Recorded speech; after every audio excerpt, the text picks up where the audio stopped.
Selamat pagi adik-adik sekalian, Bu Afifah, Mas Andro, dan Mbak Tika. Baik, kita akan teruskan peralatan log yang baru dan sudah kita review sebetulnya. Ini sudah terlihat ya di layar ya, mudah-mudahan. Di saya sudah, Mas. Terima kasih. Ya, tentang restivity log. Jadi ini yang menjadi satu peralatan logging yang sangat membantu, terutama untuk deteksi hidrokarbon. Deteksi hidrokarbon karena prinsipnya yang kita gunakan akan ada kenaikan nilai resistivitas ya, terutama untuk ketika batuan itu diisi oleh hidrokarbon dan yang paling tinggi ketika diisi oleh gas. Itu yang mau kita gunakan. Maaf ya, kita langsung aja.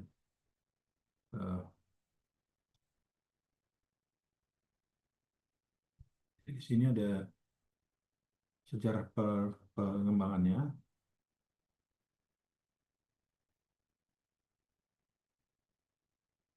Jadi awali oleh dua bersaudara ini di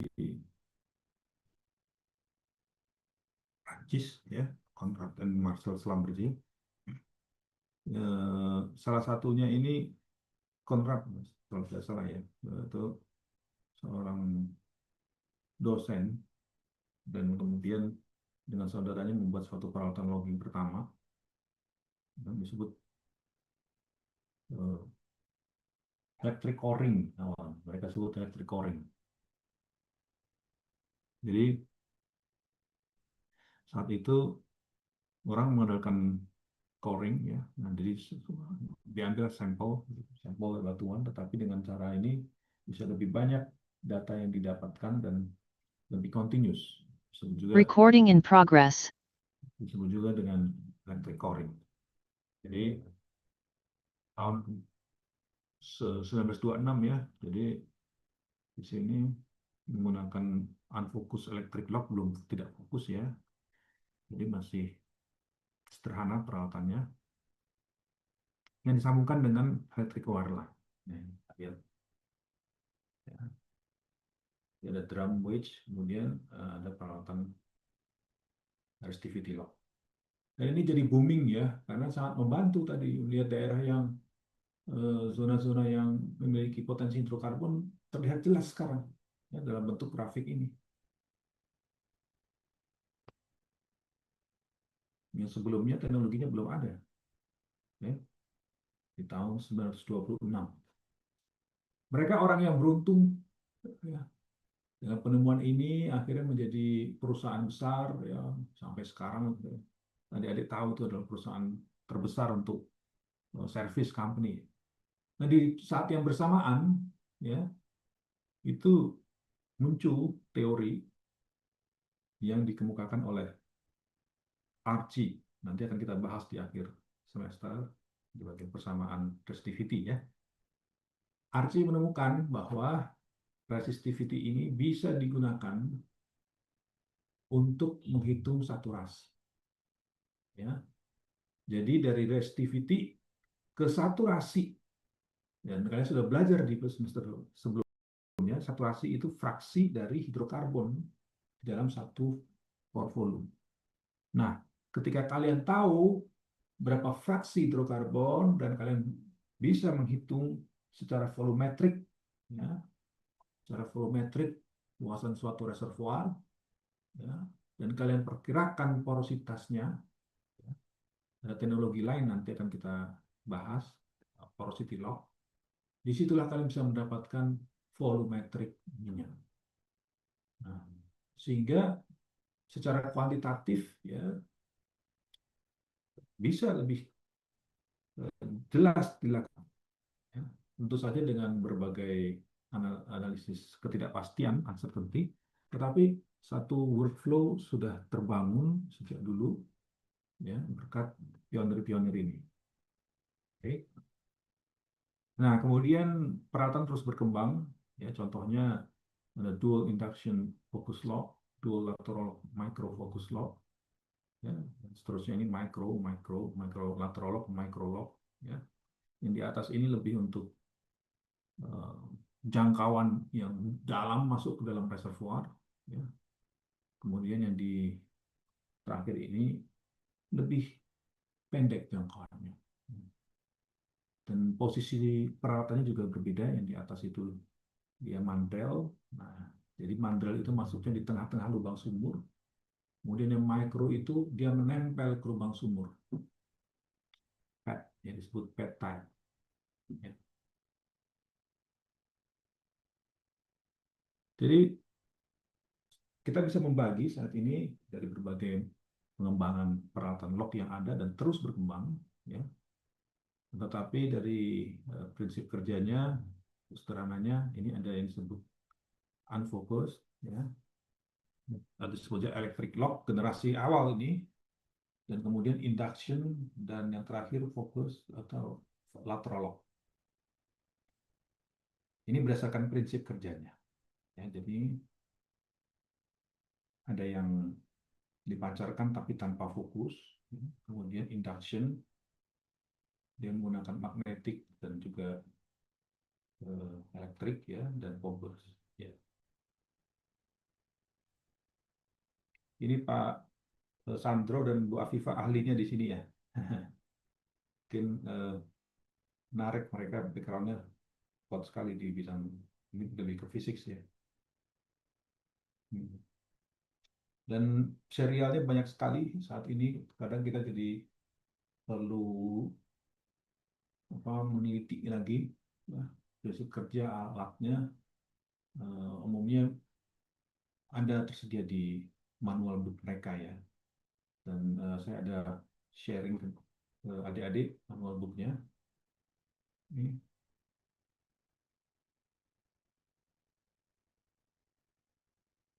ya. Dan kemudian berdasarkan volume investigation. Jadi volume investigasi kita yang kita ukur, ya, itu ada micro resistivity, volumenya kecil. Nah, kemudian ada yang peralatan locknya mengukur volume lebih besar, ya, seperti lateral lock atau induction lock. Nah, tapi ada satu hal yang perlu kita perhatikan, ya. Kita tidak bisa lepas ini dengan kondisi lubang sumur. Terutama karena apa? Karena adanya mud invasion. Jadi ini ilustrasinya, jika di dalam satu lubang sumur terjadi invasi, ada zona flush, ya, di mana mud invasion benar-benar mendesak, ya, semua movable oil sampai terdesak di sana, sampai dengan kondisi dia uninvaded zone. Nah, yang di tengah-tengahnya ini kita sebut transisi. Nah, yang menarik bagi kita itu adalah daerah yang uninvaded ini. Ini yang paling penting. Ada di sini sebut RT, RW, SW. RT itu resistivity batuan. Artinya di situ ada pengaruh dari fluida yang ada dalam batuan tersebut. Ya, resistivity batuan. Ya. Nah, kemudian ini RW, ini ada resistivity dari air yang menjenuhi batuan tersebut. Selalu akan ada air, ya. Minimal sebesar irreducible water saturation, minimal. Nah, di sini sangat penting nanti, ya. Ini adalah satu parameter penting sekali. Hanya satu saja parameternya. Ini satu saja nilainya, tapi pengaruhnya besar sekali terhadap perhitungan SW. Untuk RT ini setiap setengah feet itu bisa berbeda. Ya, tentu saja kita mengukurnya kan setengah feet, ya. Nah, walaupun itu adalah perata-rataan, ya, karena bentuknya mungkin, ya, begini.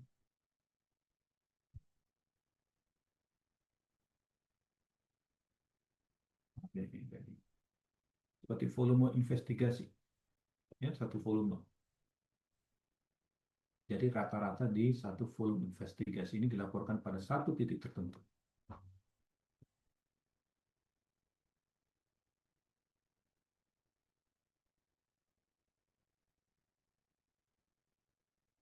Ya. Nah, kemudian ada daerah yang disebut flush zone, yang daerah yang eh, sudah didesak movable off. Ya. Nah, di sini restivitas ini ada mud filtrate yang masuk di sini dan ada RXO, itu restivity dari area yang kita sebut flush zone. Nah, ini membantu kita untuk memperkirakan produktivitas satu sumur nanti. Karena apa? Itu ada daerah yang terdesak ya, udahnya terdesak. Dan kita bandingkan nilai RSO dan RT ini bisa memberikan kita gambaran nanti berapa besar pendesakan dalam reservoir. Membantu kita. Baik, ada pertanyaan tadi? Masih bisa diikuti ya? Masih ya? Baik, Tadi ada pertanyaan. ya, terima kasih. Oke.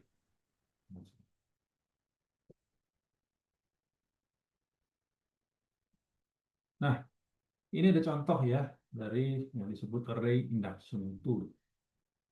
Ini contohnya. Satu resistivity tool dengan prinsip induction tool, ya,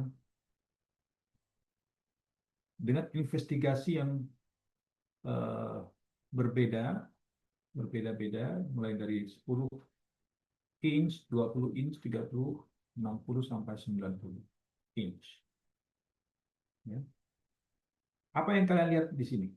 Resistivity-nya yang terbesar itu pada investigasi berapa? Apakah 10 inch atau 90 inch? Bagus, bagus kan? Nah, Arifin ya, terima kasih. Jadi di sini terlihat ya, yang paling dalam memberikan resistivity tertinggi. Ya, kemudian secara bertahap ya, kita lihat di sini dari yang 10 inch, 20 inch, ya 30 inch itu secara bertahap ada kenaikan. Ya, kita lihat ya.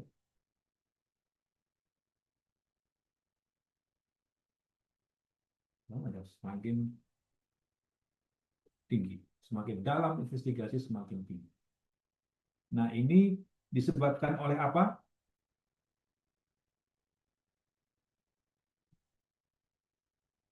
Oleh apa, Dery? Oleh mud invasion. Ada invasi lumpur yang masuk ke dalam reservoir. Oke. Nah, artinya mud filtrate-nya ini ya, itu memberikan total resistivity yang menurun. Ya, menurun. Nah, kira-kira apa jenis mud filtrate-nya jika demikian? Kemudian pada lapisan ini, ya, pada zona ini, ya, yang kalian lihat ada separasinya ini, apa isi fluida?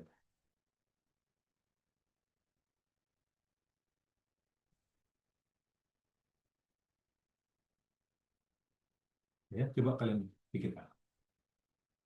Ya. Jadi di sini terlihat separasi resistivity, artinya ada mud filtrate yang masuk, ya, dan resistivity-nya lebih rendah. Apakah itu water based mud atau oil based mud? Kira-kira menurut kalian, bahan dasar dari pembuatan mud saat drilling apakah water atau oil?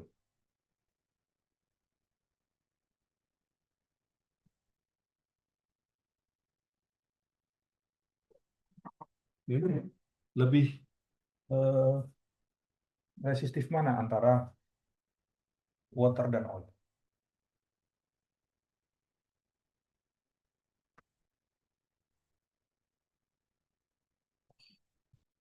Oke.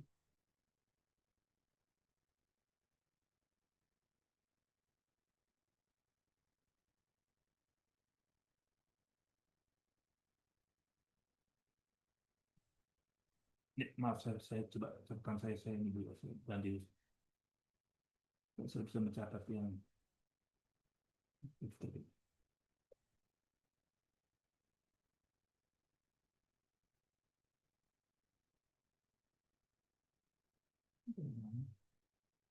Kira-kira mana yang lebih?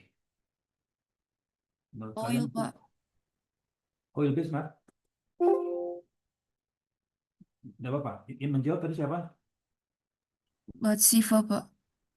Maaf kalau salah, Pak. Mbak Siva. Tidak apa-apa, Mbak Siva. Bagus. Mau menjawab ya. Nah, supaya kita ada diskusi nanti ya. Hmm. Tadi Arifin, eh, nama dan NIM-nya tolong dikirim ya. Puntennya. Ya, jadi betul Arifin. Terima kasih Arifin. Saya ingat sering aktif dan menjawab dengan benar ya.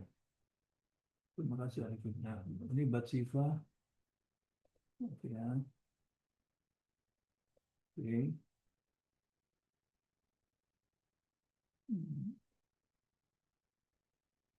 Bentar Mbak Siva. Eh, kalau boleh diberitahu apa alasan Mbak Siva mengatakan di sini jenis matnya adalah oil.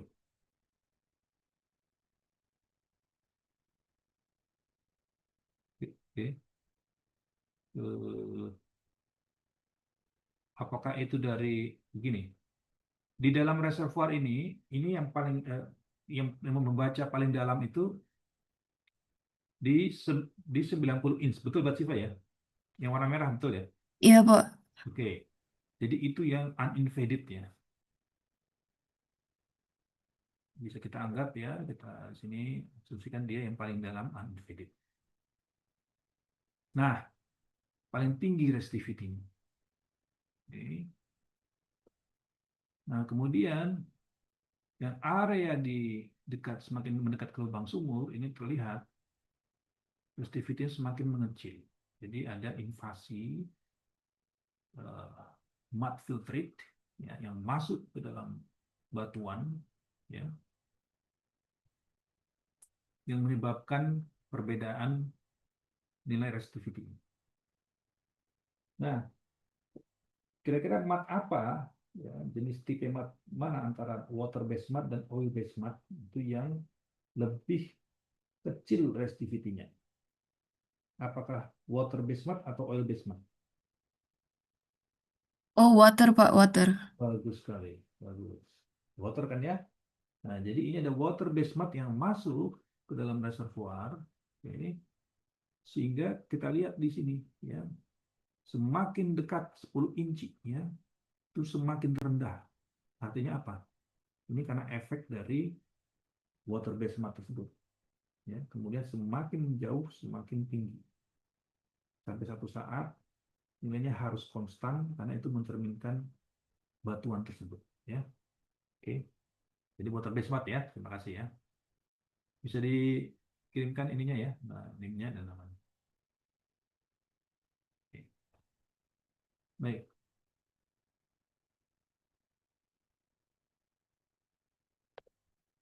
kita lanjutkan lagi.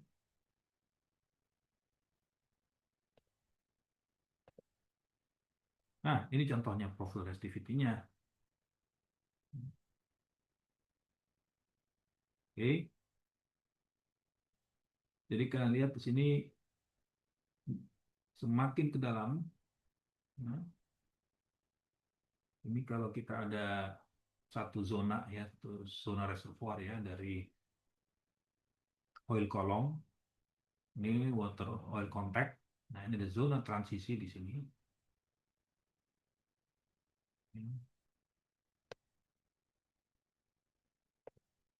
Ya, begitu yang ada di reservoir kan ya. Bagaimana kalian bisa mengikuti ini? Di reservoir ini ada oil water contact.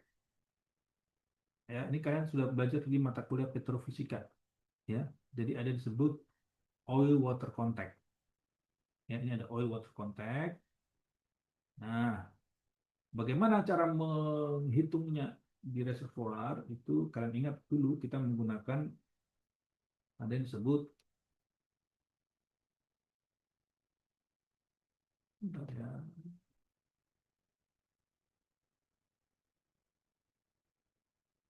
repeat formation tester atau modular dynamic tester. Ini merek saja, setelah bersih atau Halliburton, yang bisa memberikan gambaran ya itu di mana ada perpotongan ya berdasarkan tekanan.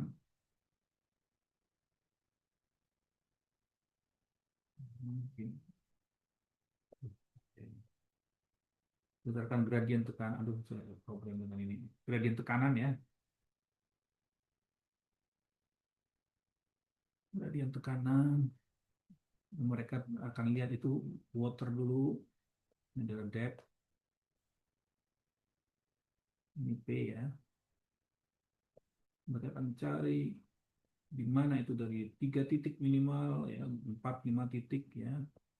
Dapat gradien water, kemudian ada gradien oilnya ya, 3 atau 4 titik ya. Jadi peralatan ini akan menghitung tekanan pada setiap kedalaman tertentu ya.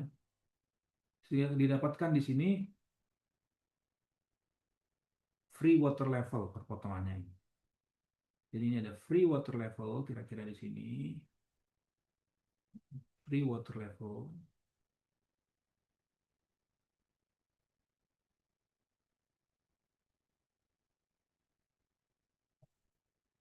Kemudian di sini ada yang disebut dengan oil water contact. Nah, jadi masih air saja di sini. Ya, sampai oil water contact ada air saja. Nah, kemudian ada satu interval di mana ini oil zone ya. Jadi sudah oil zone, ini irreducible water. Air yang tidak bisa didesak lagi. Nah, di antaranya inilah zona transisi. Ini satu reservoir, kedalaman reservoir, sesuai dengan kedalaman tertentu. Ya. Nah, di sini setiap zona ini bisa kita lihat ya, bagaimana profil restivity-nya. Ya. Jadi di sini contohnya ya, di sini pada apa namanya itu di depth yang pertama ini ya, yang pertama ini kita lihat RXO yang dekat sumur ya, itu lebih tinggi daripada RT-nya, lebih tinggi. Arti sebenarnya dengan RO ini maksudnya apa? Ini resistivity batuan ketika isinya semuanya air, karena ini daerah air semuanya. Daerah air semua, betul. Nah, jadi ini lebih tinggi. Artinya ini, coba ini sebagai bahan diskusi ya. Enggak. Bagus nih buat bahan diskusi.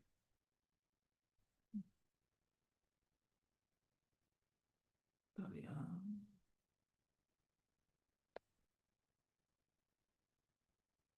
Kalian bisa ngikutin.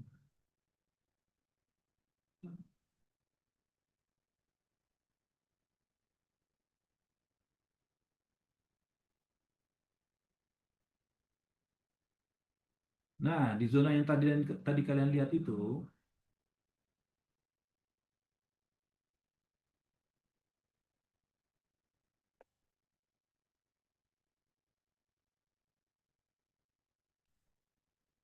apakah eh, maksudnya begini, resistivity antara resistivity kita bicara tentang resistivity mud filtrate ya dan resistivity dari batuan atau sini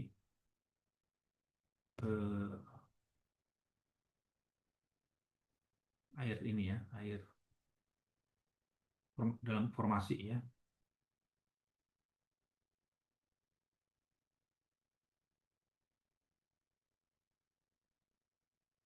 Nah, air itu berhubungan dengan kadar garam, ya, ppm dari total dissolved solid atau kadar garam. Nah, untuk zona 1 ini, Misi Pak, mohon maaf, ya, itu PPT-nya nggak muncul. udah muncul, maaf. Oh iya Pak. Oke, terima kasih. Tadi saya mau catat nama mahasiswa.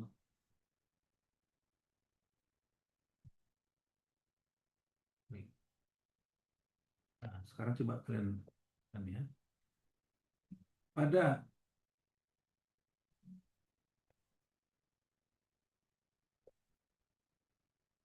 zona 1 ini yang paling bawah ini, ya, di daerah di bawah oil water contact, ya, terlihat restivity dari daerah yang flush zone, kita katakan flush zone saja di sini, ya, flush zone yang sudah eh, didesak oleh mud filtrate, ternyata restivity lebih tinggi daripada restivity batuan tersebut. Apa saja kemungkinan yang terjadi penyebabnya? Menurut kalian apa penyebabnya?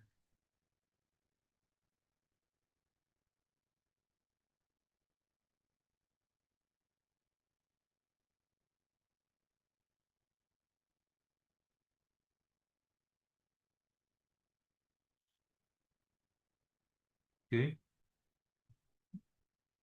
ada yang bisa memberikan ini?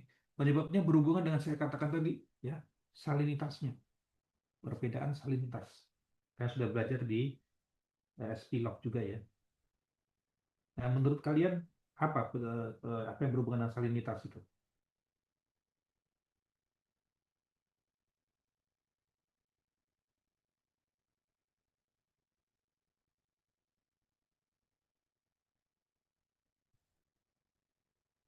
Oke. Jadi di sini ada perbedaan restivity untuk kedalaman yang sama, ya, restivity kedalaman yang sama. Nah, ini berhubungan dengan salinitas. Semuanya isinya apa di sini? Ini di bawah oil water contact, dia air semua ya, betul nggak? Setuju? Setuju ya? Ini kan oil water contact. Oke. Ya, ini ada yang mau menjawab tadi, Sirat. Siapa tadi? Sebenarnya ada yang mau menjawab ya? Muhammad Arifin kalau tidak salah, Mas. Oh, Arifin ya? Gimana? Iya. Bagaimana Arifin? Pertanyaannya, nah, apa penyebabnya? Ya, perbedaan restivity ini tadi hubungannya dengan salinity sebetulnya ya, sudah saya lihat. Tapi coba kamu perjelas lagi.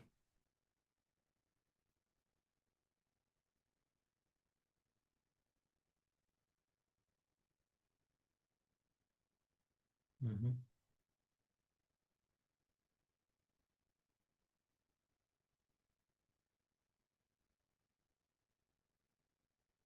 Oke, oke, terima Pak Arifin, maaf ya. Ya, mungkin saya perlu lebih selesai. Jadi begini, penyebabnya adalah salinity, setuju nggak? Salinity jika ada satu batuan, ya, punya perbedaan salinity, ya, semakin tinggi salinity-nya, jadi kadar garamnya semakin tinggi, restivitasnya apakah meningkat atau semakin tinggi atau semakin rendah? Kalau ada garam, ada ion-ion, ya, tambahan ion-ion di dalam larutan tersebut, ya, apakah itu akan eh, resistivitasnya akan meningkat atau turun?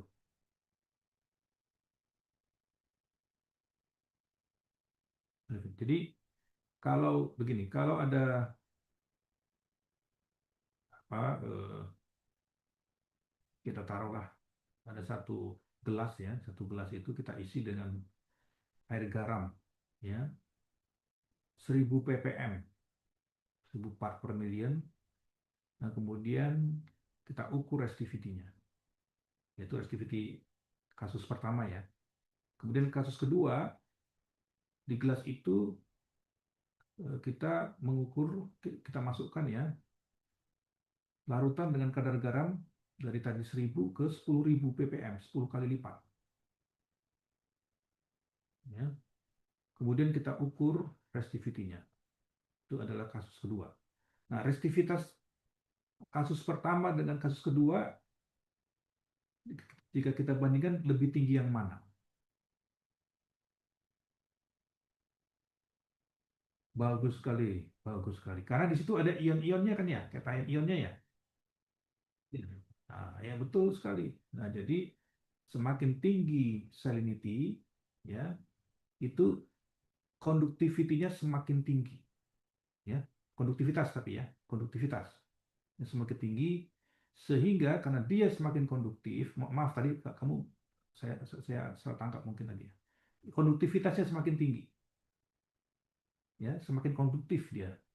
Artinya resistivity-nya bagaimana? Lebih turun, Pak. Betul. Gimana Arifin bisa bisa bisa bisa ditangkap? Karena konduktivitasnya semakin tinggi, resistivitasnya bagaimana? Ya, karena konduktivitas resistivitas itu ya hanya berbanding terbalik saja hubungannya, ya. Nah, jadi resistivitasnya menurun, ya. Nah, karena itu kita bisa lihat di sini, menurut Arifin, ya, mud filtrate yang kita gunakan, ya, kadar garamnya apakah lebih tinggi atau lebih rendah? Atau mungkin Arifin sudah baik sekali tadi ya, gantian ya, mungkin tadi sudah saya ini 2 kali Arifin ini tadi ya. Tadi ada yang mau ini lagi menjawab ya.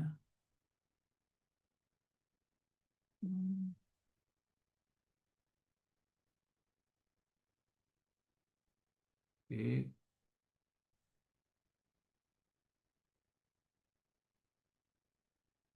Ya, di sini pertanyaannya ya, antara formasi ya, air formasi dengan mud filtrate kita, mud filtrate air formasi.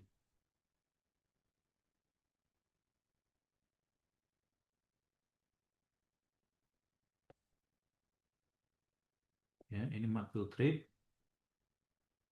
air formasi. Mana yang lebih tinggi salinity-nya?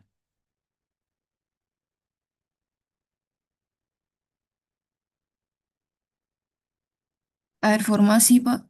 Bagus, Pak. Air formasi lebih tinggi.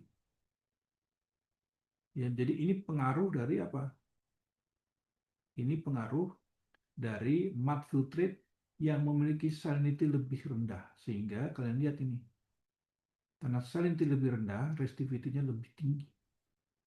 Ya, sampai satu saat dia mencerminkan resistivity dari air formasi. Oke, bagus. Ya, sudah terbang. Jawab ya. Ada yang lainnya bisa ikuti? Ada pertanyaan?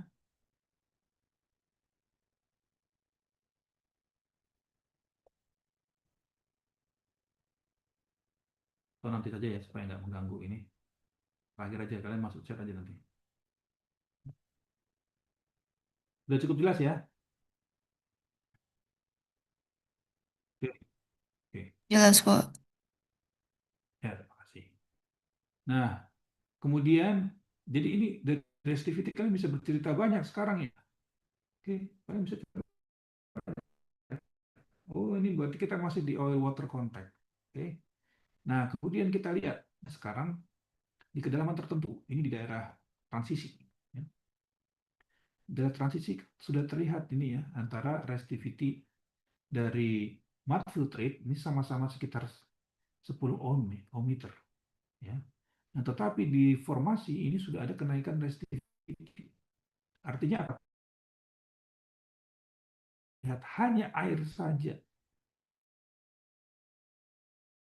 sudah efek dari hidrokarbon pun, ya, sama masih tinggi sekali. Artinya apa? Kita sudah melihat ozon. Oke, jadi profil resistivity ini bisa memberikan kita gambaran sekarang, ya, apa eh, apa yang terjadi di reservoir.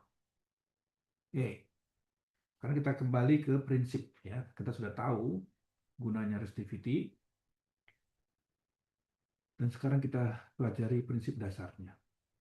Yang pertama electric lock, ya, ini generasi pertama yang ditemukan oleh Schlumberger bersaudara. Hebat sekali mereka, ya. Itu generasi keturunannya sekarang udah enak banget itu. Dari apa turunan keberapa mungkin sekarang yang punya saham di perusahaan itu. Multinational company. Nah,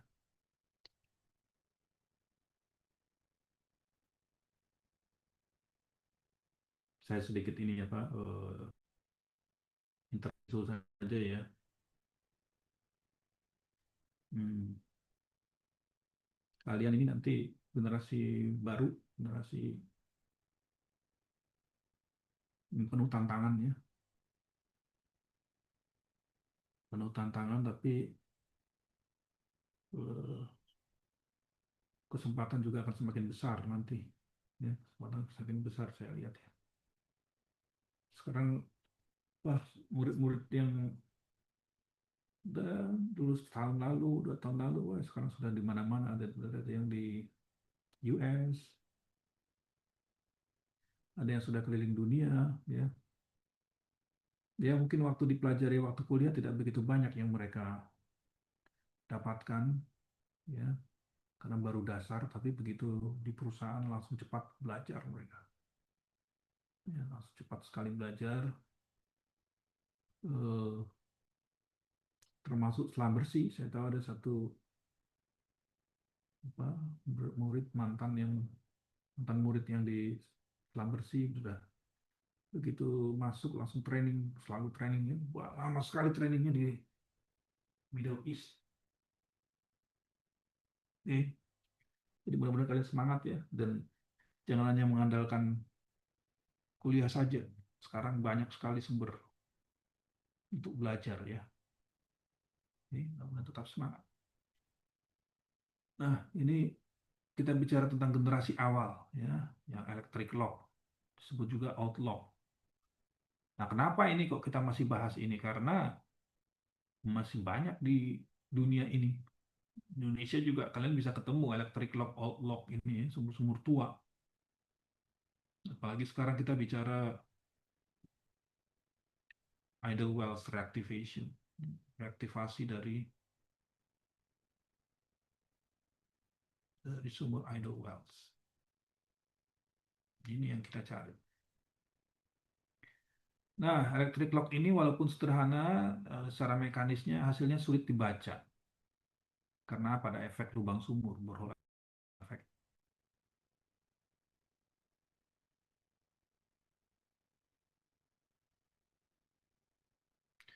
Dan ada variasi peletakan elektrodnya, ya. Umumnya dua pengukuran, short spacing 10-16 inch disebut juga short normal, dan long spacing 64 inch disebut juga long normal.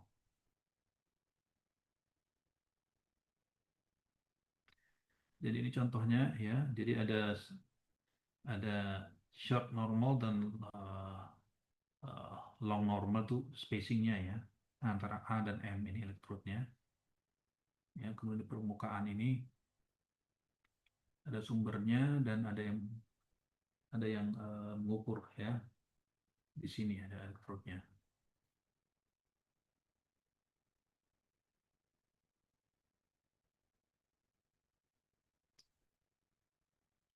Jadi prinsip kerja begini, jadi ada arus listrik mengalir dari elektroda A bentuknya spherical dan kembali ke elektroda B. Dari sini ke B. Nah, voltasenya pada elektroda M diukur dengan referensinya elektroda N. Ya. M, referensinya elektroda N. Nah, sehingga arus listrik yang terpancar dari elektroda A, ini prinsipnya dibuat konstan ya. Kemudian voltasenya yang terukur ini menggambarkan resistivitas formasi ya. Jadi ada voltase, arus, dan kita ada resistivity ya, seperti itu. Ya.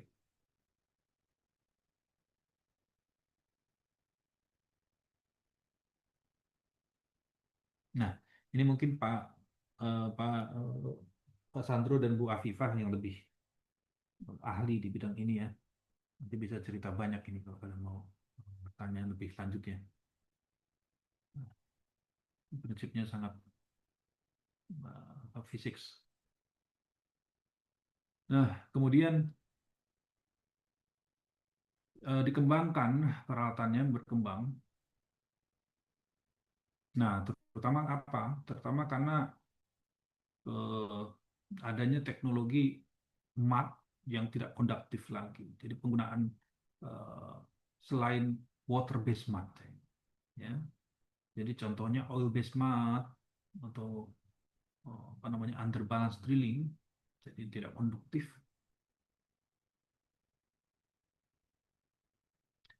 Nah, ini sulit untuk diukur resistivity-nya. Nah, jadi intinya begini, kenapa kita menggunakan oil based mat ataupun underbalance drilling? Karena kita ingin menjaga supaya tidak terjadi formation damage. Ya, tidak terjadi formation damage. Nah, sehingga dibuatlah induction lock ini.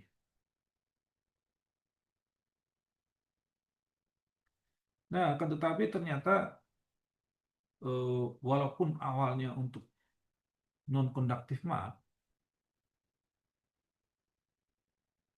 tetap ya pada freshwater mat, ya, jadi yang water based mat pun lebih baik, mudah terbaca dan nilainya lebih mendekati resistivitas formasi yang sebenarnya. Ya, terutama untuk resistivitas itu lebih kecil 200 ohm meter, ya, dan mat filtrate resistivity-nya lebih besar dari formation water resistivity-nya. Ya. Ternyata itu lebih baik. Ya. Nah, prinsip kerjanya menggunakan interaksi magnetis dan electricity. Ya. Jadi ini membangkitkan medan magnet, kemudian akan ada generate arus listrik dan kemudian itu yang diukur. Ya. Jadi arus listrik berfrekuensi tinggi pada satu transmitter mengalir melalui coil. Ya, coil tadi kita alirkan di coil dan kemudian akan membangkitkan medan magnet dengan frekuensi tinggi yang dia akan mancar masuk ke formasi di sekitar peralatan logging. Ya, medan magnetnya akan terpancar. Mungkin kalau di sini apa ya? Mungkin adik-adik contohnya itu apa ya bisa kalian lihat dalam sehari-hari. Mungkin Mas Andro dengan Bu Afifah apa ya contohnya dalam kesehariannya? Izin Mas. Ya, iya Mas. Baik Mas, ini sepertinya adik-adik kalau pas kemarin waktu praktikum fisika dasar 2 kalau tidak salah ada percobaannya juga mirip gitu Mas, walaupun dia tidak langsung teknis ke aplikasi seperti ini Mas. Ini mengenai hukum Oersted Mas, jadi kalau yang di adik-adik waktu pelajari di fisika itu kan ada hubungan antara listrik dan magnet gitu, Mas. Jadi yang paling dasar itu kalau misalnya kalau adik-adik punya kawat berarus, oh ternyata nanti di sekitar kawat itu muncul magnet. Dan sebaliknya juga nanti kalau misalnya adik-adik punya magnet, nanti kalau magnetnya diubah-ubah itu yang kita sebut dengan induksi, itu bisa muncul arus dari magnet gitu, Mas. Nah, prinsip itu yang dipakai di sini gitu, Iya. adik-adik. Bagus sekali. Ya, jadi kalian bahkan sudah ada praktikumnya ya di fisika dasar. Jadi hubungan antara bagaimana menggunakan eh, coil ini ya di arus dialiri oleh arus listrik membangkitkan medan magnet begitu ya. Nah, medan magnet itu juga bisa kita gunakan untuk nanti mengukur berapa resistivity dari batuan. Itu yang digunakan. Jadi, makasih Mas Andro, terima kasih sudah memberikan integrasi ke fisika dasar ya. Baik, Mas. Makasih, Mas. Jadi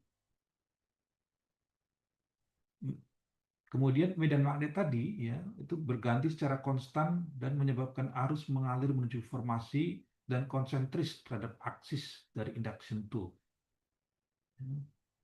Jadi aksis induction tool ini ada aksisnya, dia masuk ke dalam gitu. Dan ya.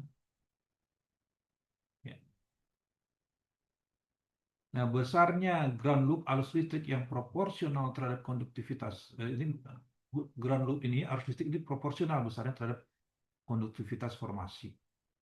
Ya. Dan arus listrik ini berganti pada frekuensi yang sama dengan medan magnet dan arus yang mengalir melalui transmitter coil. Oke. Jadi ini transmitter coil, kita bicarakan, nanti ada disebut receiver coil. Nah, arus pada ground loop ini membangkitkan medan magnet sendiri. Nah, medan magnet sekunder ini menyebabkan arus listrik mengalir menuju receiver coil. Jadi dari ini mengalir ke ini ground loop-nya, ground loop, kemudian masuk ke receiver coil-nya. Oke.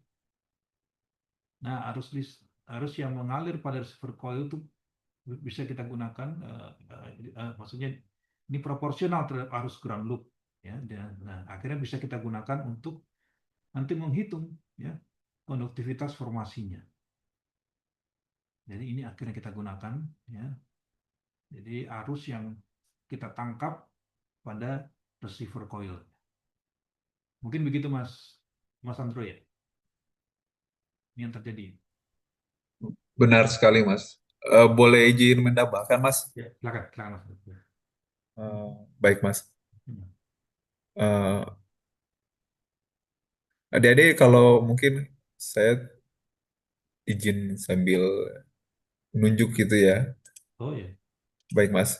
Ini adik-adik kalau di sini prinsip kerjanya itu namanya juga induksi begitu. Harap adik-adik mengingat mengenai induksi.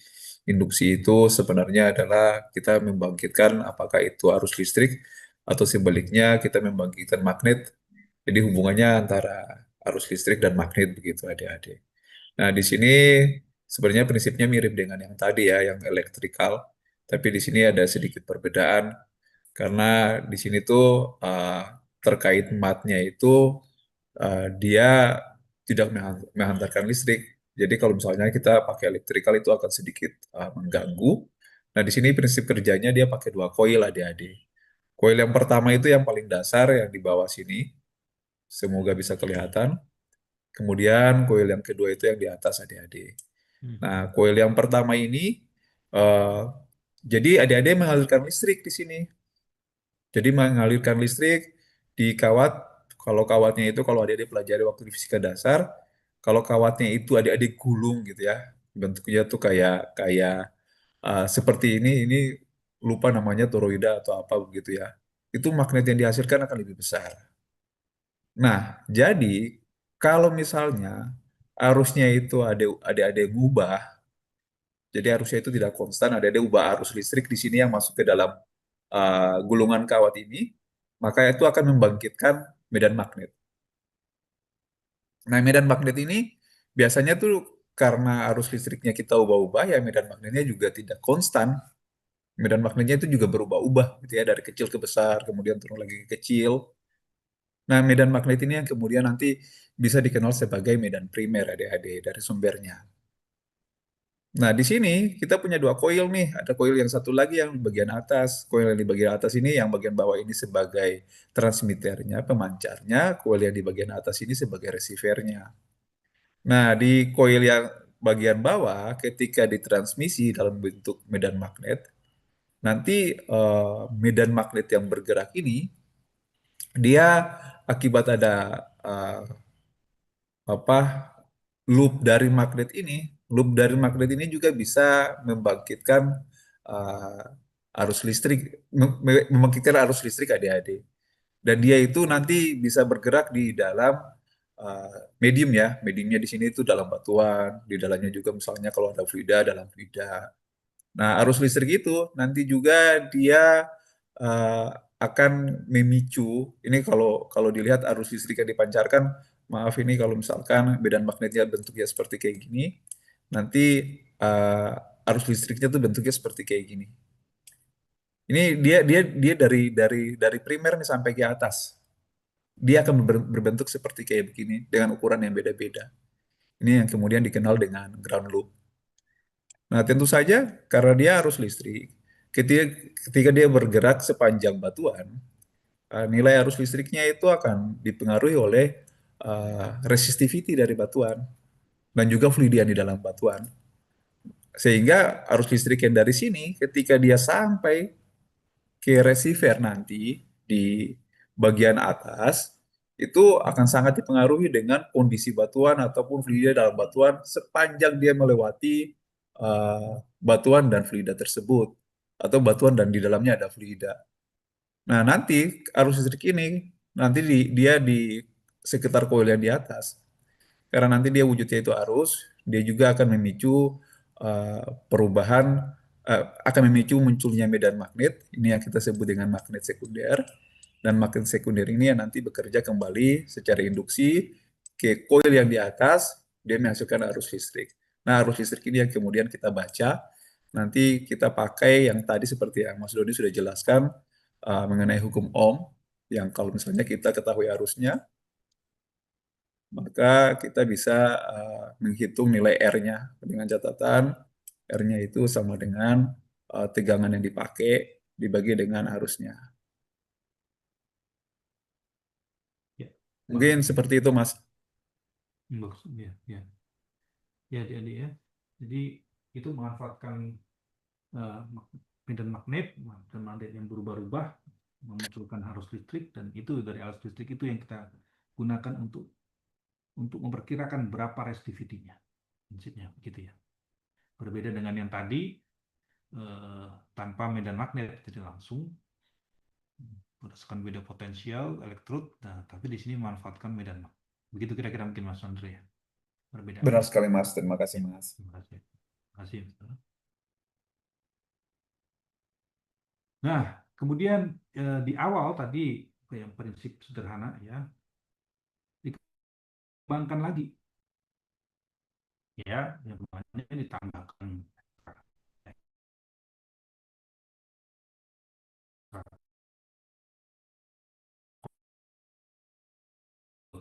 tambah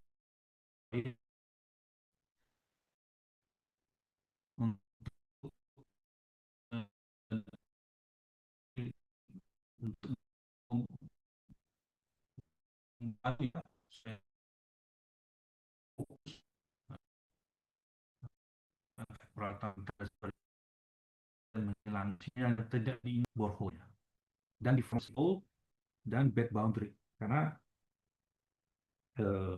kita akan berhubungan dengan formasi yang berlapis-lapis dan bed boundary, jadi batasan dari zona tersebut ya itu akan mempengaruhi pengukuran resistivity-nya, sehingga dikembangkan dengan menambah coil ya. Nah, ini contohnya resolusi 6 coil ya, deep induction lock, dikatakan deep induction lock Ini saat ini investigasinya, contohnya di sini 10 feet ya, vertical resolutionnya itu 40 inch. Nah, resolusi ini ya, depth of investigation dan vertical resolution ya, ini dipengaruhi oleh jarak ya, transmitter receiver dan penempatan focusing coil. Jadi jarak dan penempatan focusing coilnya. Oke. Nah, peralatan ini umumnya digunakan untuk formasi dengan nilai porositas tinggi dan resistivitas moderat, ya, dengan invasi mud filtrate-nya tidak terlalu dalam.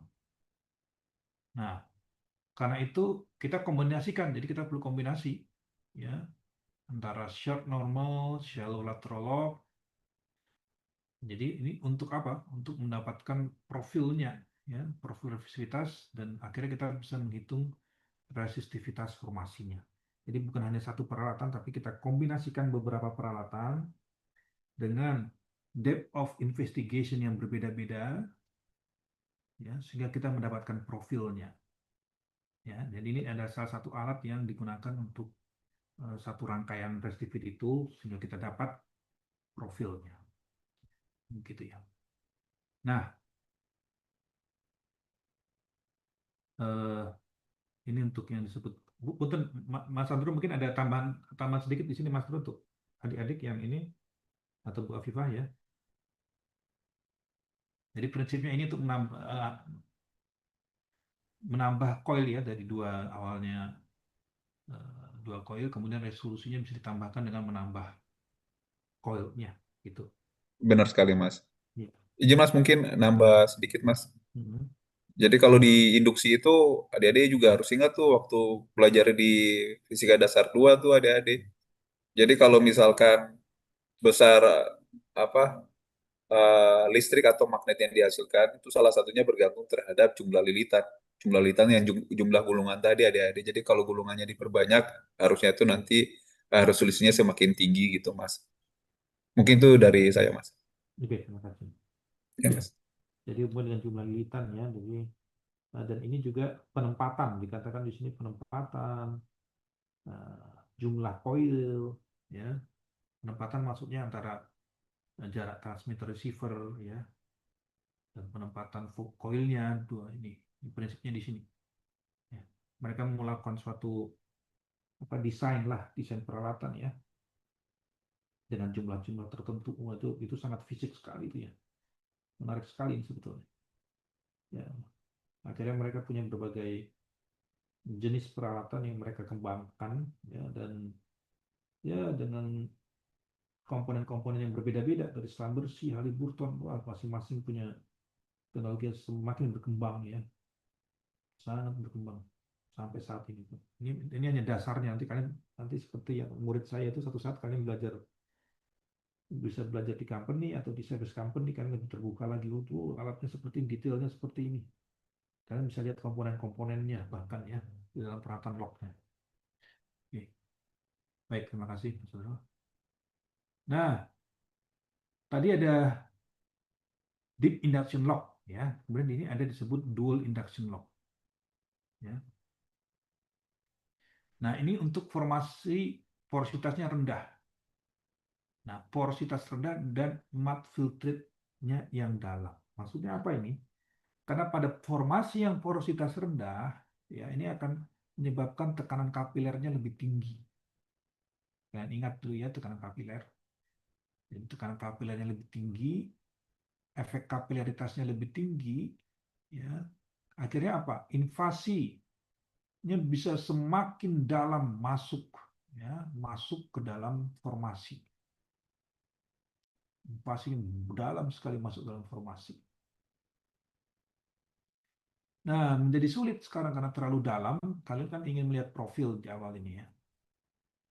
Ini yang deep induction, ini untuk porosity tinggi, resistivitas moderat, mud filtrate tidak terlalu dalam. Kita bisa dapat di sini profilnya. Karena dari profil ini kita nanti akan membuat model untuk menghitung true resistivity-nya. Itu berdasarkan profil. Ya, karena kita tidak tahu Kalau kita punya alat misalnya ini 10, 20, 30. Apakah yang 90 inci ini sudah menunjukkan resistivity batuan? Belum tentu. Jadi kita dapatkan dari mana? Dari model nanti. Model matematik ya. Dalam setiap peralatan ada modelnya. Nah, untuk yang porosity tinggi kita bisa menggunakan deep induction lock, tetapi untuk yang porositas rendah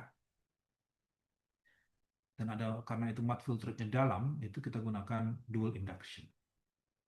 Kenapa? Di ini ada dua kurva, ya, ILD, ILM, ini deep, medium, ya, induction lock.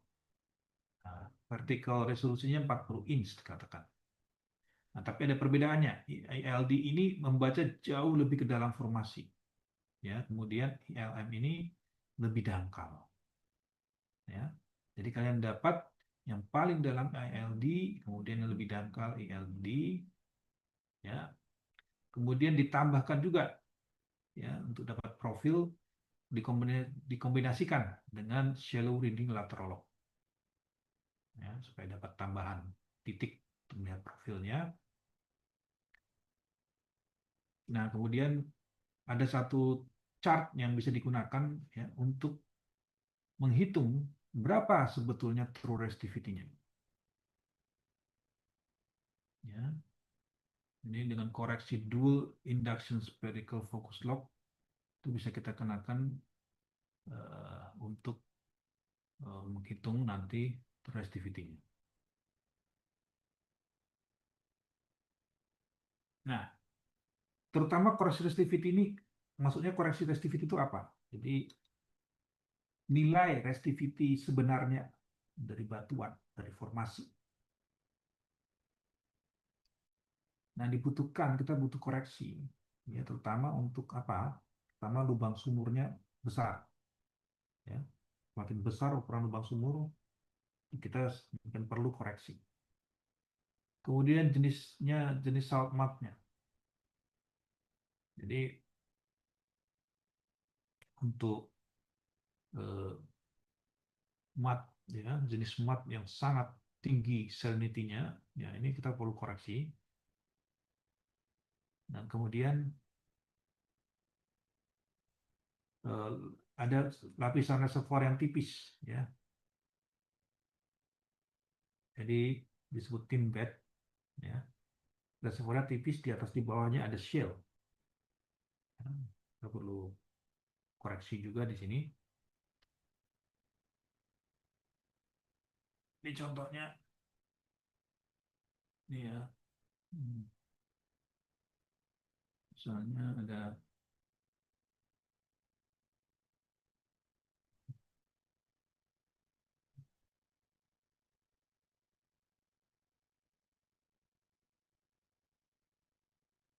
formasinya, kemudian ini the shale, dan sand, ya.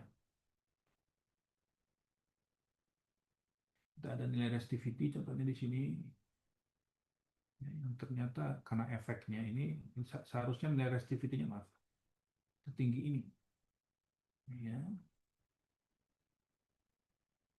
contohnya. Tetapi karena adanya efek shale bed di sini, dia tidak bisa betul-betul terbangun, ya, tidak bisa menghitung, memberikan hasil yang sebenarnya, tapi dia akan lebih kecil hasilnya, ya. Seperti tertekan, ya, sudah lebih kecil.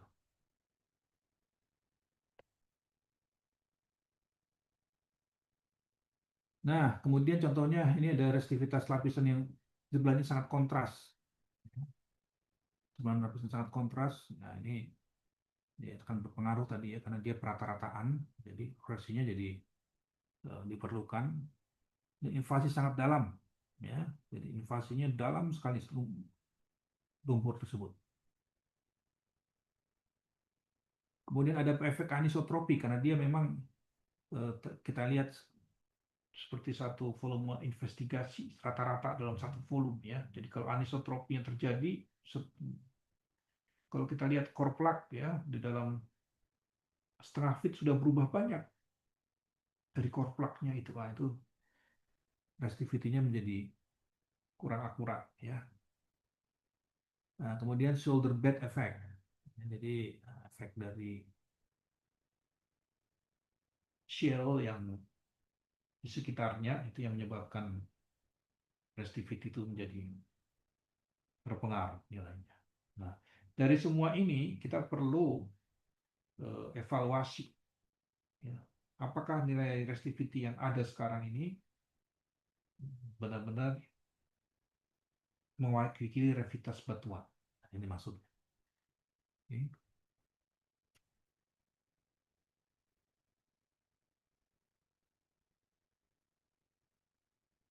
Nah, karena itu kita perlu koreksi ya. Jadi koreksi deep induction lock. Ya. Nah, koreksinya ini harus dilakukan secara berurutan. Ya, yang pertama ukuran lubang bor dulu dan mud resistivity. Jadi borehole size, mud resistivity, kemudian ke bed thickness, kemudian terakhir baru mud invasion.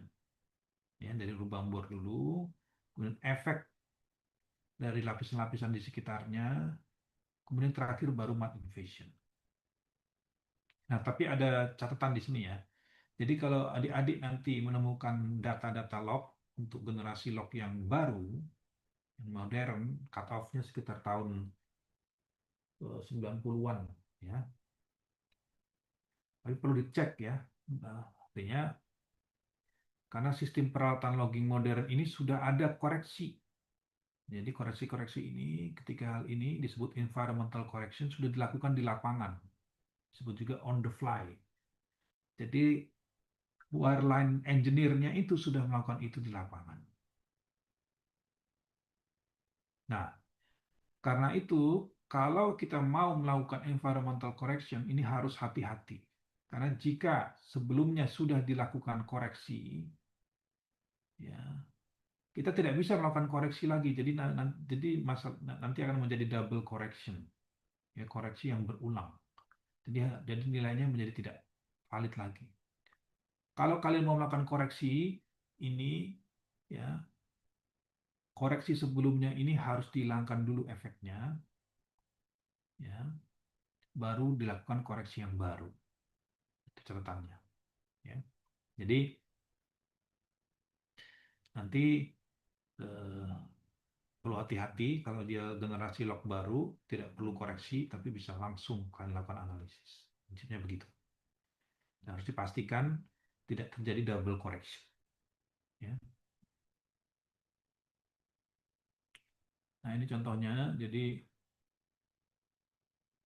bagaimana koreksi-koreksi dilakukan ya dari deep, medium, kemudian spherical focus ya semakin paling dalam, kemudian yang terdekat ya ke formasi.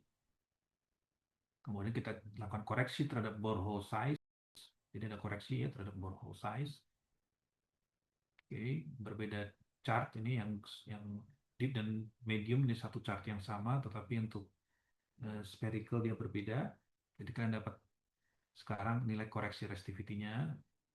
Tetapi semuanya ini harus dikoreksi lagi terhadap ketebalan zona tersebut. Ya, jadi ada koreksi tersendiri nanti untuk yang deep, medium, dan yang spherical karena dia menempel, tidak perlu koreksi ya. Nah, kemudian terakhir efek invasi dari tornado chart. Ya, sehingga kita dapat nanti nilai RT-nya ya dari apa? Dari invasi dan rasio antara RXO dan RT-nya. Gitu. Nah, ini contohnya ya. Ini diameternya dari invasi dan menilai RSO dan RT-nya. Ya, jadi kita bisa memperkirakan nanti berapa RT-nya dari invasi ya, diameter ini dan hasil pengukuran peralatan-peralatan ini ILM, ILD, ya. Oke, ini SFLD ya. Ini deep dengan yang SFL, kemudian ini medium dengan yang deep ya. Oke. Dan ini adalah nilai RSO dan artinya, perbedaan RSO artinya. Oke. Sehingga kalian bisa menghitung nanti artinya. Nah, ini semua sudah dilakukan di peralatan software-software modern ya. Tapi kenapa ini perlu kalian pelajari supaya tahu apa yang dilakukan di software tersebut, ya, sehingga nanti dapatkan arti. Oke, jadi perhitungannya seperti itu. Ini prinsipnya di sini perhitungannya. Oke.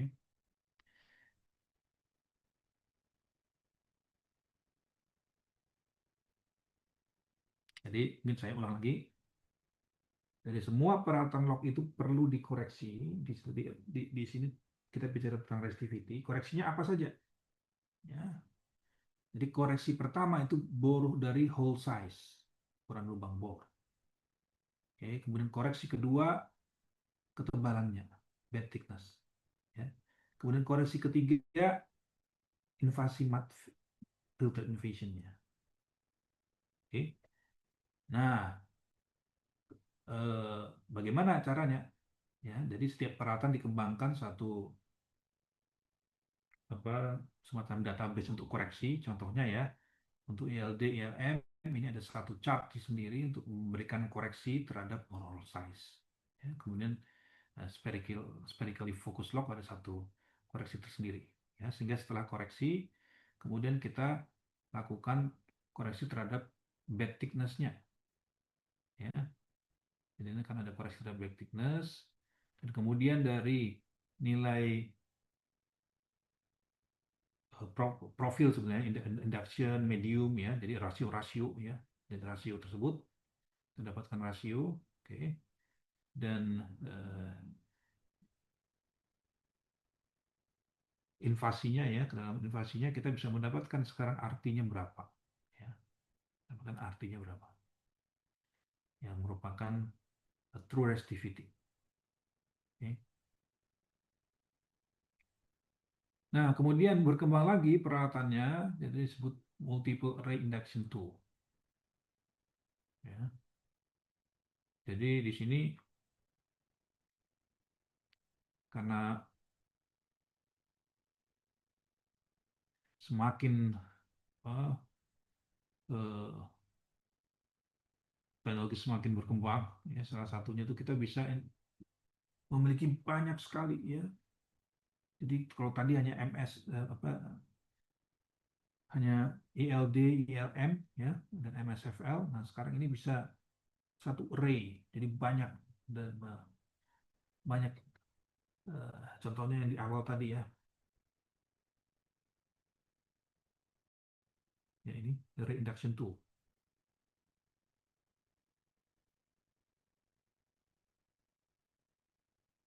Nah, kita bisa mengukur profile resistivity secara radial 10, 20, 30 dan seterusnya ya. Nah, vertical resolution itu bisa dipilih ya, antara 1, 2 dan 4 feet gitu. Setting di dalam wireline tracknya bisa dilakukan. Dan kemudian dapat digunakan pada kondisi ya, kalau RT M ya, medium. Nah, ini lebih kecil dari 500 dan RXO lebih kecil dari RM-nya. Oke. Jadi ini salah satu eh, persyaratannya ya.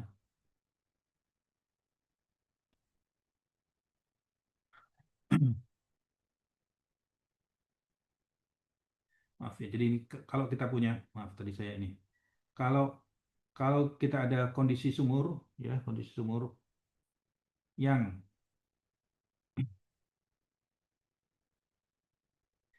artinya ini lebih lebih kecil, lebih kecil ya.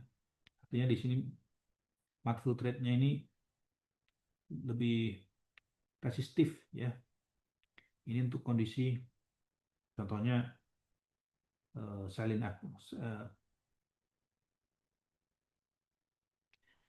jadi area-area atau kedalaman yang memiliki salinity water lebih tinggi ya. Nah, ini bisa kita gunakan peralatan multiple reinduction tool ini. Oke. Atau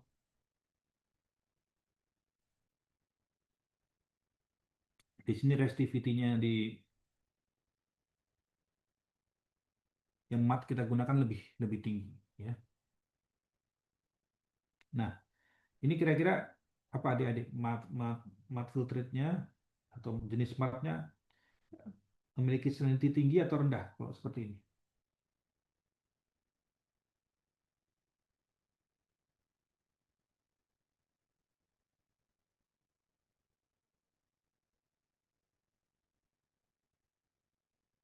Oke. Maaf ya, saya tadi napasnya agak sesak. Jadi ini kita gunakan untuk salinity-nya mud filternya tinggi atau rendah adik-adik? Kalau yang seperti ini?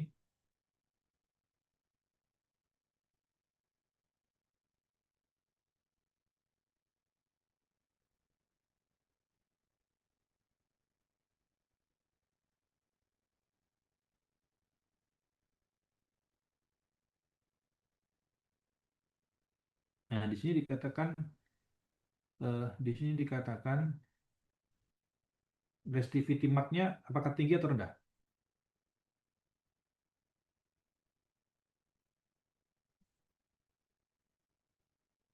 Lebih tinggi ya. Setuju?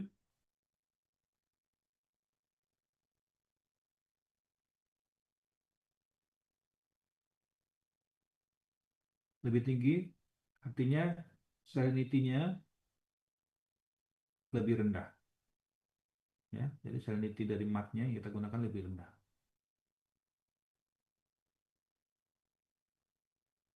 Nih. Nah, di sini resistivity mud-nya ini diukur di bawah permukaan dan koreksinya dilakukan untuk whole rugosity dan mud resistivity. Ya. Nah, ini contoh peralatan-peralatannya. Ya, ini adalah mnemoniknya, SFF, dan seterusnya ya.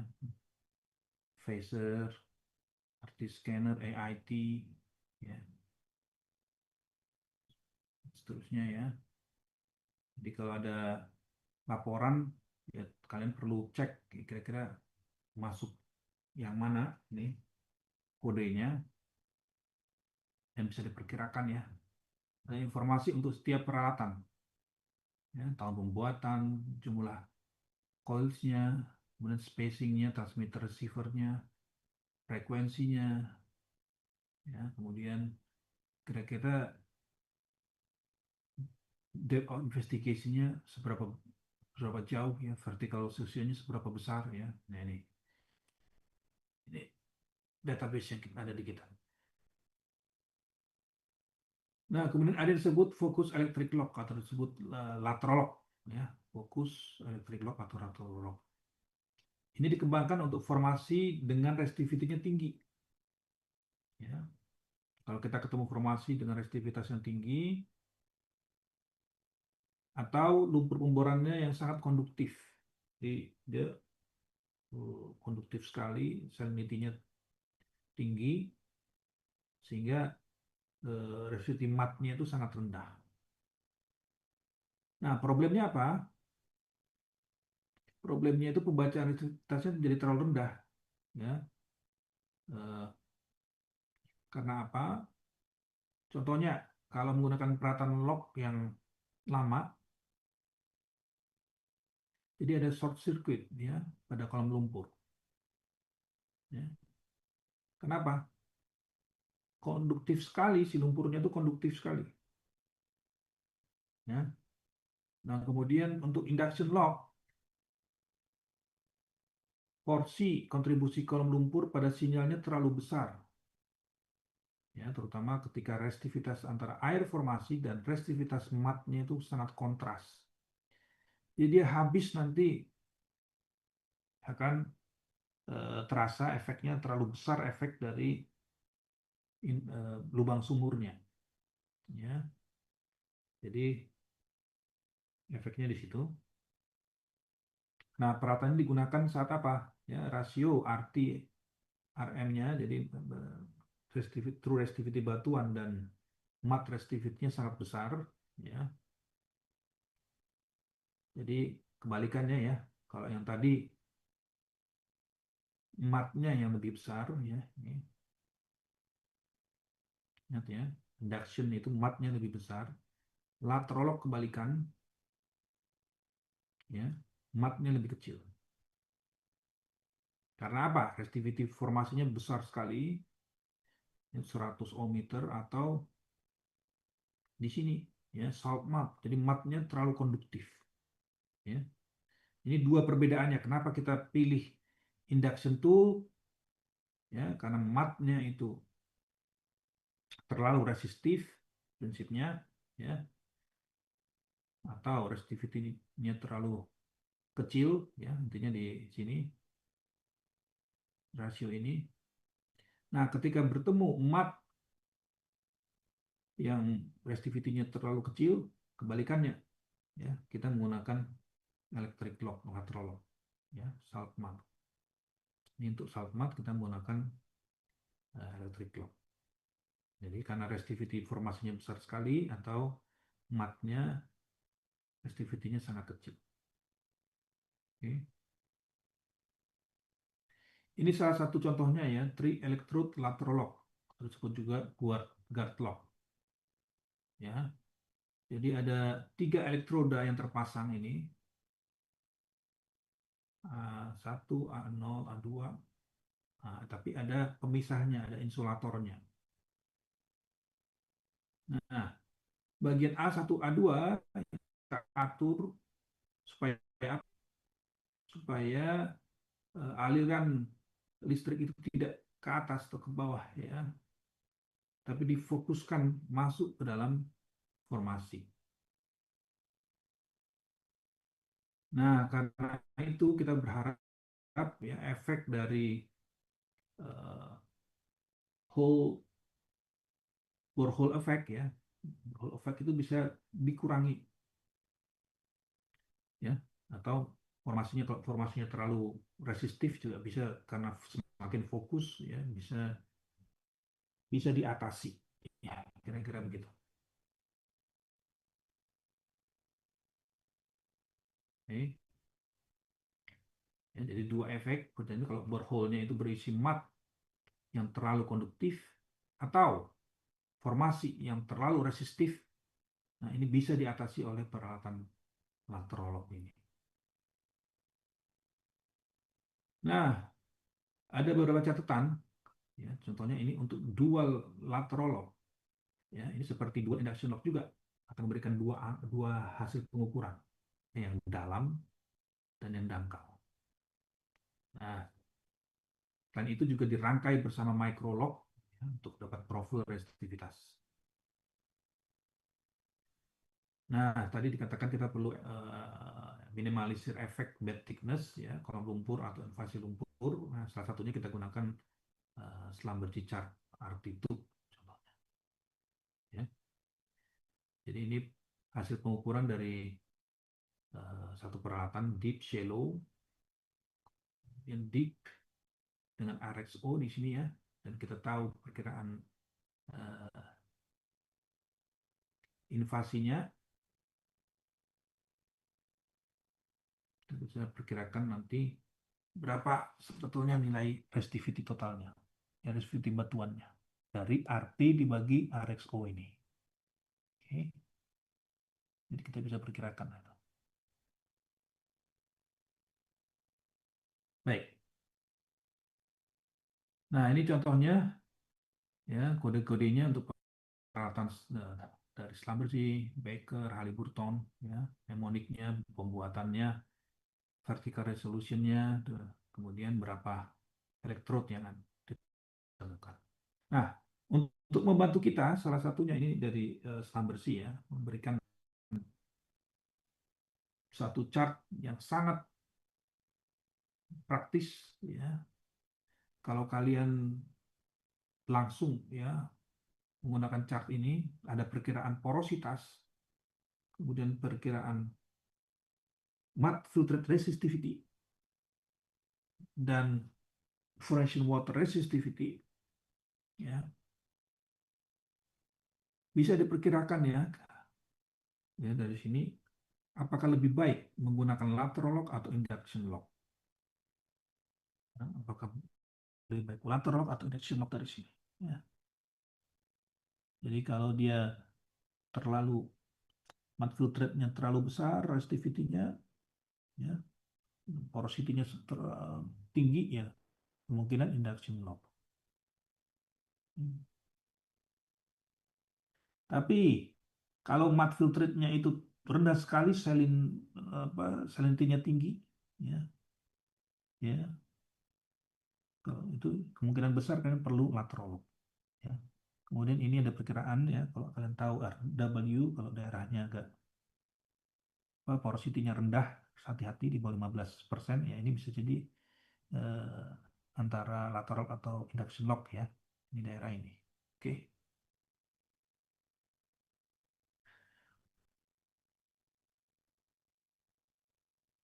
Nah, kemudian ada yang disebut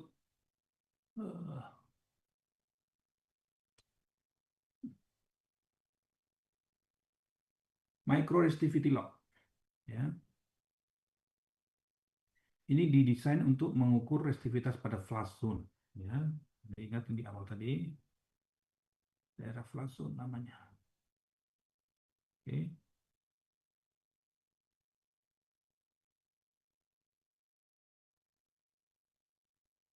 Desain peralatan ini.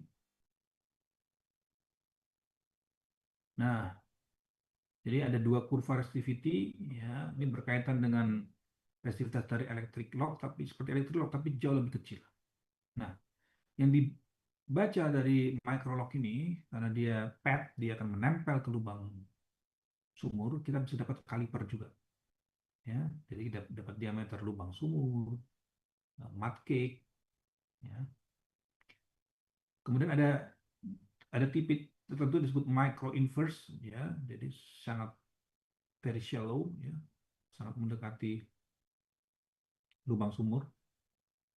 Nah, jadi untuk ini investigasinya lebih kecil dari micro normal, terutama untuk deteksi mud cake. Kemudian ada disebut micro normal, ya, membaca lebih dalam, dan sebagian infrared zone bisa terekam juga.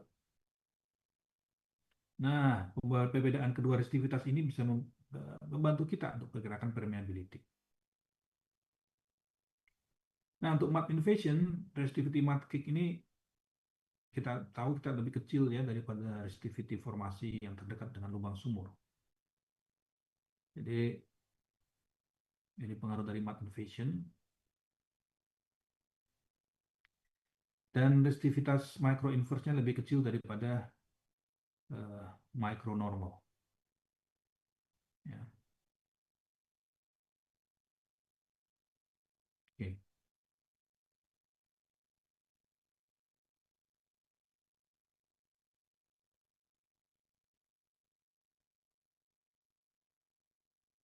Jadi ini prinsip kerjanya, ya. Jadi ada elektrod yang dipasang pada pad, ya. Dan ada insulating oil-nya juga di sini untuk membantu insulasinya, isolatornya. Oke. Kemudian ini ada kaliper armnya yang membantu untuk memberikan ukuran lubang sumur juga. Nah, kemudian ini ada backup pad ini supaya apa? Untuk menekan si elektrod ini, ya, untuk semakin tertekan ke dalam dinding sumur. Nah, karena itu arus listrik yang mengalir ini kita harapkan ya, ini sudah masuk ke dalam satu jalur yang mengurangi efek dari kolom kolom dari matnya ya. Jadi ini salah satu untuk mengurangi efek dari kolom mat di dalam lubang sumur. Oke. Nah, kemudian ini ada yang disebut dengan microlateral lock. Ya, prinsip kerjanya seperti lateral lock juga, tetapi dimensinya lebih kecil. Jadi ada elektrod konsentrik kecil, ya, small concentric electrodes yang dipasangkan pada bantalan yang fleksibel, yang ditekan pada dinding lubang sumur. Dan di sini ada outer guard electrode, jadi prinsipnya ada guard electrode yang memaksa alur listrik masuk ke dalam formasi dan tujuannya untuk mencegah short circuit. Dari mana? Itu dari adanya mud cake. Nah, ini peralatan ini digunakan untuk formasi resistivity tinggi, ya, prinsipnya lateral untuk sesuatu yang resistivity tinggi. Jadi dijalankan bersamaan dengan caliper lock dan micro lock. Ya. Ini contohnya ya dari berbagai macam perusahaan, Schlumberger, Baker, istilahnya micro lock, mini lock, ya. Memorinya ML umumnya. Nah, kemudian focusing toolsnya apa yang digunakan dikatakan di sini ya, micro lateral lock dan seterusnya ya. Mnemonicnya lebih detailnya sedikit berbeda di sini ya. MLL yang sering muncul, MLL, MSFL sering sekali muncul ya. Ini adalah masuk dalam micro lock. Jadi kalau ketemu MSFL itu adalah micro lock, dia sangat dekat dengan lubang sumur. Maksudnya begitu. Ya.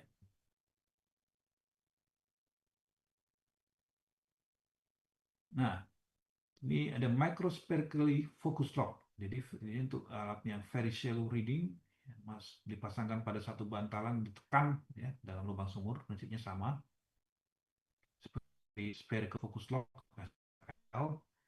hanya skala lebih kecil. Nah, umumnya bersamaan dengan dua lateral lock dan formation density tool, ya. Umumnya dengan dua lateral lock dan formation density tool. Oke, nah ini yang terakhir. Kita ada limitasi ya, limitasi peralatan logging resistivity. Jadi apa saja di sini limitasinya? Dari electric induction, dual induction dan seterusnya, ya. Jadi penggunaannya apakah dia untuk fresh water atau oil, base mat, ya, first water mat, apakah dia salt mat, ya, kita bisa lihat di sini.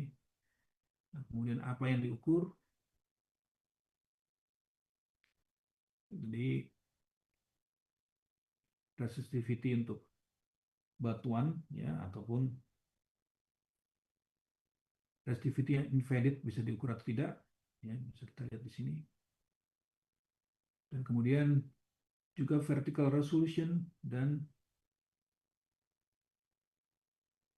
depth of investigation-nya.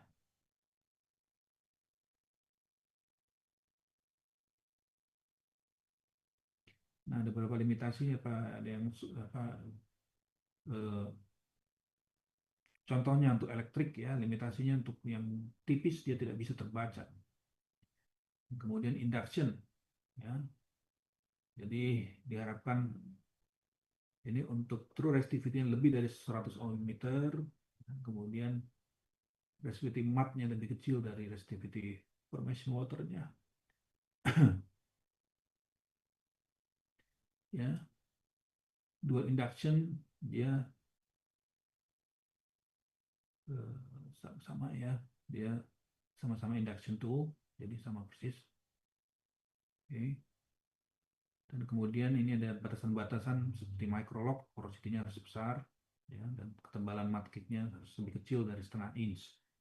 Micro lateral lock juga lebih kecil dari setengah inch. Baik, ini adalah limitasi-limitasi peralatannya. Nah, untuk pengukuran true formation resistivity, arti katakan tadi apa saja elemen yang berpengaruh, jadi lubang sumur, Kemudian lapisan yang bersebelahan dengan reservoir, dari shoulder effect, invasi sumur, invasi lumpur, maaf, atau mud filtrate invasion. 3 hal itu.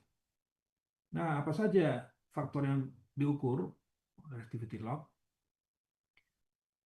Itu adalah true formation resistivity, shoulder bed, mud resistivity, dan invaded zone resistivity-nya.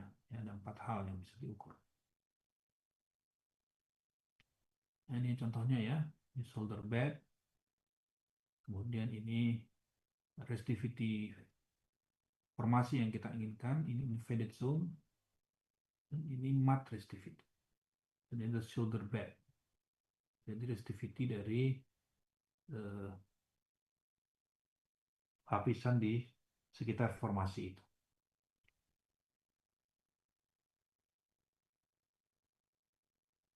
Nah, koreksinya apa di sini? Kalau dapat diasumsikan benar-benar memberikan harga arti, kecuali ya di sini ya.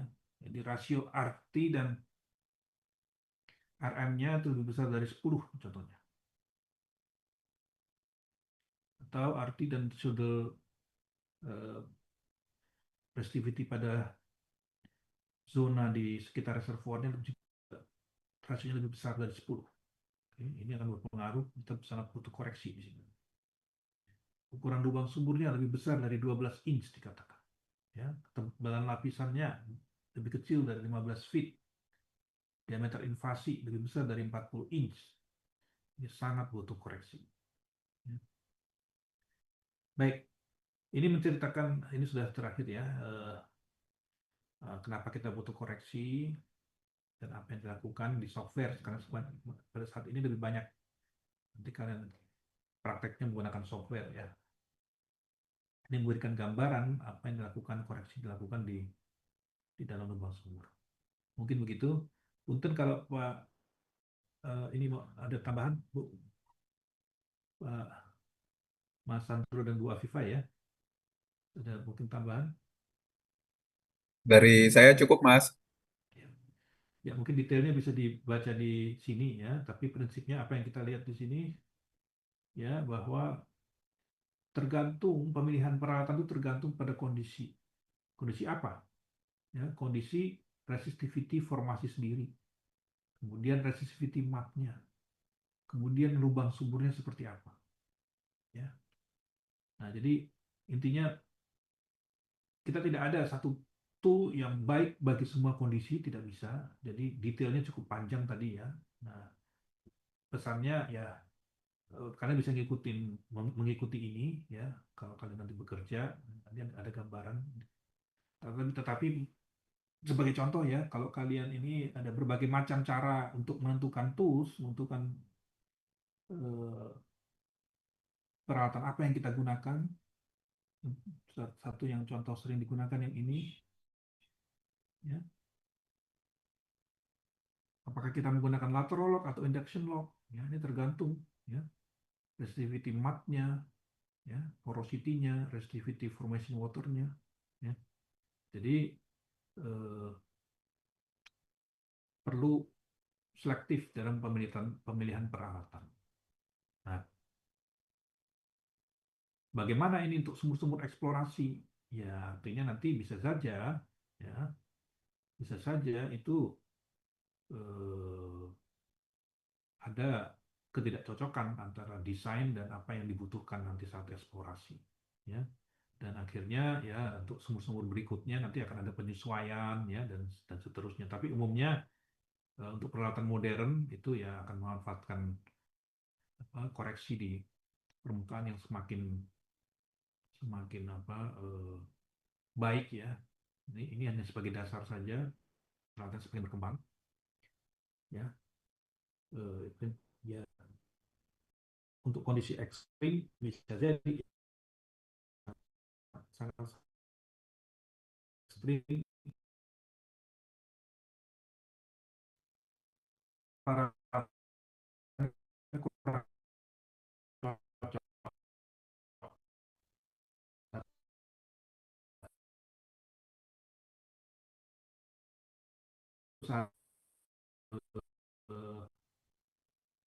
sangat ekstrim ya, basement, nah, itu memang ekstrim.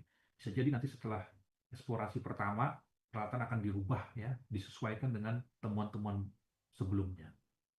Ya, karena itu tadi ya, pertanyaannya oke, ini di dalam reservoir kondisinya seperti apa? Kalau kita mau menentukan toolsnya seperti apa kondisi reservoir, nah itu tadi umumnya kalau untuk development atau daerah-daerah yang konvensional ya itu ya best practice-nya sudah ada, setiap company nanti akan ada best practice, oh di sekitar sini mereka eh, menggunakan peralatan ini misalnya ya. Apalagi di Indonesia kan Schlumberger, Baker, Halliburton mereka sudah punya database ya. Nanti mereka akan berikan rekomendasi peralatan tersebut. Nah, tujuannya apa di sini?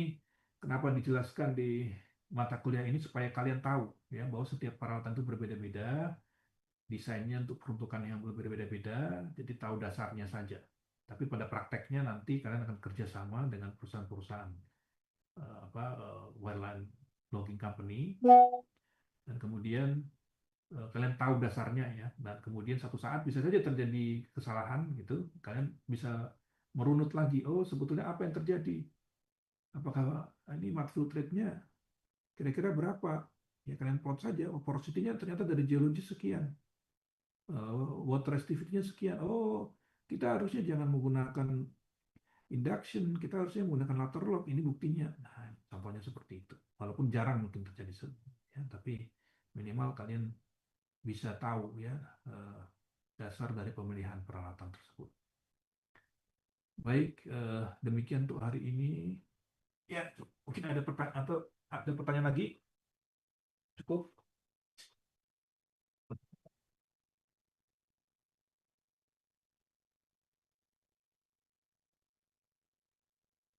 Jadi,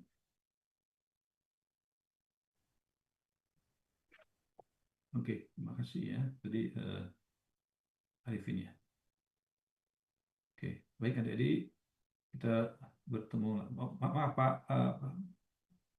dari Pak Sandro, Bu Afifah, ada ini. Dari saya tidak ada, Mas Roni. Oh iya, oke. Baik, terima kasih Pak adik, Pak Sandro, Bu Afifah. Baik, kita bertemu lagi di minggu depan ya. Terima kasih. Baik, Mas. Makasih banyak, Mas. Baik, Pak. Terima kasih banyak, Pak. Oke.